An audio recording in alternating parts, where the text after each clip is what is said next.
একদিন প্রভু যীশু তার শিষ্যদের সঙ্গে কথা বলছিলেন। তিনি তাদের একটি গভীর উদাহরণ দিয়ে বোঝালেন। যীশু বললেন, আমি আঙুর গাছ আর আমার পিতা মালি।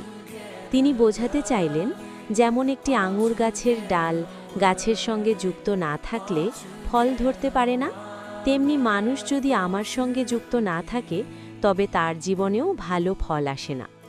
মালি যেমন গাছের যত্ন নেয়, শুকনো ডাল কেটে দেয় এবং ভালো ডালগুলোকে আরও ভালোভাবে বাড়তে সাহায্য করে, তেমনি ঈশ্বরও মানুষের জীবনকে ঠিক পথে চালাতে সাহায্য করেন।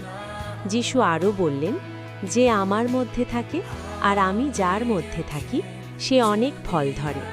এই শিক্ষা দিয়ে যিশু বুঝিয়েছিলেন, যদি মানুষ তার সঙ্গে থাকে, ভালোবাসা, বিশ্বাস ও সৎ কাজের মাধ্যমে জীবন কাটায়, তাহলে তার জীবন সত্যিকারের ফল ও আশীর্বাদে ভরে উঠবে।